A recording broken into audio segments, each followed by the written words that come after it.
नमस्कार। कभी ऐसा महसूस हुआ है कि सपनों और हकीकत के बीच एक कोई अनदेखी दीवार सी है? आज हम उसी दीवार को तोड़ने की बात करने वाले हैं। चलिए, एक ऐसे सफर पर चलते हैं जहां हम ये समझेंगे कि खुद पर विश्वास करने की जो शक्ति है, वो कैसे हमारे अंदर की दुनिया से हमारी बाहर की दुनिया को बनाती है। तो चलिए इसी बहुत ही गहरे और जरूरी सवाल से शुरू करते हैं। कई बार ऐसा लगता है ना कि जैसे पूरी दुनिया तो आगे बढ़ रही है और हम बस एक ही जगह पर खड़े रह गए हैं। दिल में सपने तो बहुत होते हैं, लेकिन हर कदम पर डर, शक और कहीं फेल ना हो जाएं, इसका साया साथ चलता है। तो सबसे पहले हमें उस अंदरूनी लड़ाई को समझना होगा जो हमें पीछे खींचती है। ये है हमारे अंदर की शक की आवाज, वो नेगेटिव बातें जो हम खुद से ही करते रहते हैं।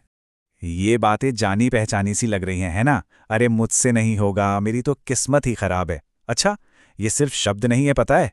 ये जहर के छोटे छोटे घूंट की तरह हैं जो धीरे धीरे हमारे अंदर के कॉन्फिडेंस को, हमारे आत्मविश्वास को खत्म कर देते हैं।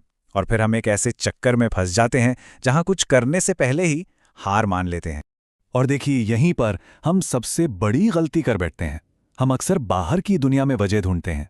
ये सोचते हैं कि जब हालात बदलेंगे या लोग बदलेंगे तब जाके कुछ होगा। लेकिन सच तो ये है कि असली और टिकाऊ बदलाव की शुरुआत हमेशा हमारे अंदर से, हमारी सोच से होती है। तो अगर प्रॉब्लम अंदर है, तो जाहिर है सॉल्यूशन भी वहीं होगा। और अच्छी खबर यह है कि खुद पर यकीन करना कोई जादू की छड़ी नहीं है जो बस कुछ ही लोगों को मिलती है। ये एक स्किल है, एक हुनर जिसे कोई भी सीख सकता है और डेवलप कर सकता है। ठीक वैसे ही जैसे साइकिल चलाना या कोई नई भाषा सीखना। तो ये आत्मविश्वास, ये सेल्फ कॉन्फिडेंस आखिर है क्या? ये असल में एक मेंटल स्किल है जिसे ट्रेन किया जा सकता है। और ये किसी भी उम्र, किसी भी बैकग्राउंड के इंसान के लिए मुमकिन है। इसकी शुरुआत हमारी सोच से होती है और धीरे धीरे ये हमारी पूरी पर्सनैलिटी में झलकने लगता है। जरा थॉमस एडिसन के बारे में सोचिए। मतलब 1000 से ज्यादा बार फेल होने के बाद भी कोई इंसान कैसे लगा रह सकता है, सोचकर देखिए।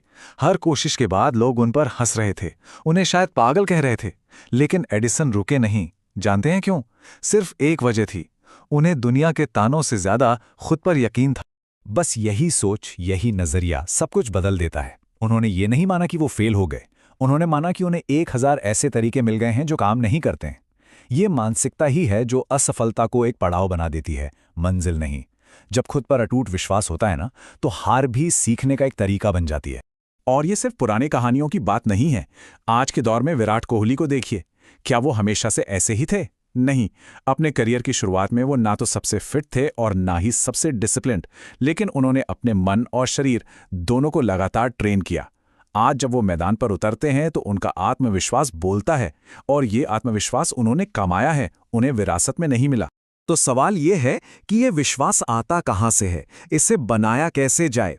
इसके लिए हमें अपने सबसे पावरफुल टूल को समझना होगा, और वो है हमारा मन।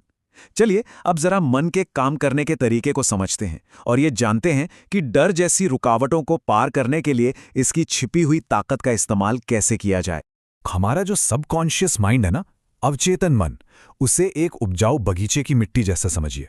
अब इस मिट्टी को इस बात से कोई फर्क नहीं पड़ता कि आप उसमें क्या बो रहे हैं। आप शक का बीज बोएंगे या विश्वास का, वो तो बस उसे उगा देगा बिना कोई सवाल किए।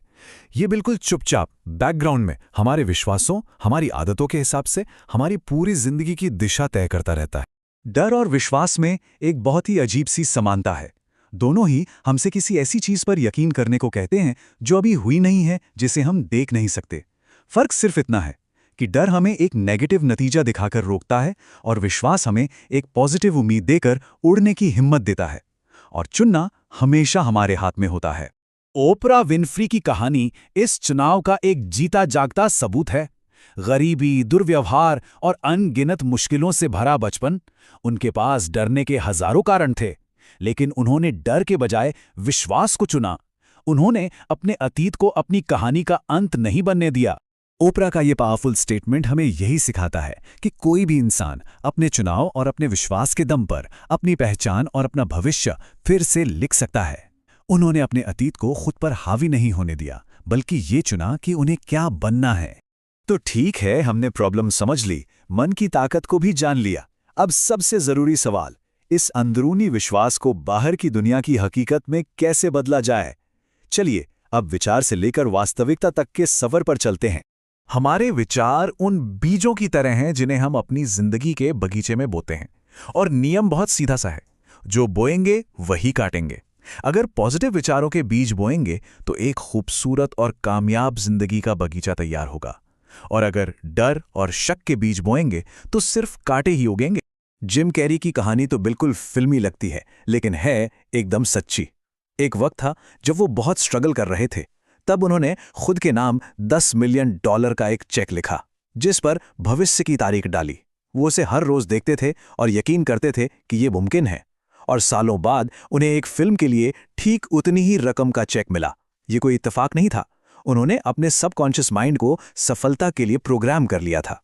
तो यहां बात सिर्फ बड़ा सोचने की नहीं है, बात है बड़ा विश्वास करने की। हमें सिर्फ सपने देखने से आगे बढ़कर उन असाधारण सपनों में गहराई से यकीन करना होगा, अपनी खुद की बनाई हुई सीमाओं को तोड़ना होगा। इस सिद्धांत को शायद मोहम्मद अली से बेहतर किसी ने नहीं अपनाया। उन्होंने दुनिया के मानने का इंतजार नहीं किया कि वो महान है। उन्होंने खिताब जीतने से बहुत पहले ही खुद को महान कहना शुरू कर दिया था। मैं ही सबसे महान हूं, ये सिर्फ एक नारा नहीं था, ये उनकी हकीकत थी जिसे उन्होंने पहले अपने दिमाग में बनाया था। उन्होंने इस बात को इतनी बार और इतने यकीन से दोहराया कि पहले उनके दिमाग ने उसे सच माना और फिर पूरी दुनिया को मानना पड़ा। तो इसे रोज की आदत कैसे बनाया जाए? ये एक सीधा सा फॉर्मूला है जिसे कोई भी अपना सकता है। पहला, हर सुबह की शुरुआत इस बात से करें कि मैं सक्षम हूं। दूसरा, हर रात सोने से पहले अपनी 3 छोटी बड़ी सफलताओं के बारे में लिखें। और तीसरा, जैसे ही कोई नेगेटिव विचार मन में आए, उसे उसी पल पकड़ें और एक पॉजिटिव विचार से बदल दें। ये एक प्रैक्टिस है, रोज की प्रैक्टिस। तो अंत में सारी बातों का निचोड़ बस इतना है, हमारी जिंदगी हमारे अपने विश्वास का एक आईना है। अगर कोई खुद को साधारण मानेगा तो उसकी दुनिया भी वैसी ही रहेगी, लेकिन जो खुद को असाधारण मानता है, उसके लिए कोई भी मुश्किल सिर्फ एक चुनौती होती है, कोई दीवार नहीं। तो असली सवाल ये नहीं है कि क्या एक नई जिंदगी मुमकिन है। सवाल ये है कि क्या हम उस नई जिंदगी के लिए नए विचार सोचने को तैयार हैं। ताकत भी हमारे हाथ में है और जिम्मेदारी भी। अगला कदम बस एक चीज मांगता है, विश्वास। और ये सफर आज, अभी, इसी पल से शुरू हो सकता है।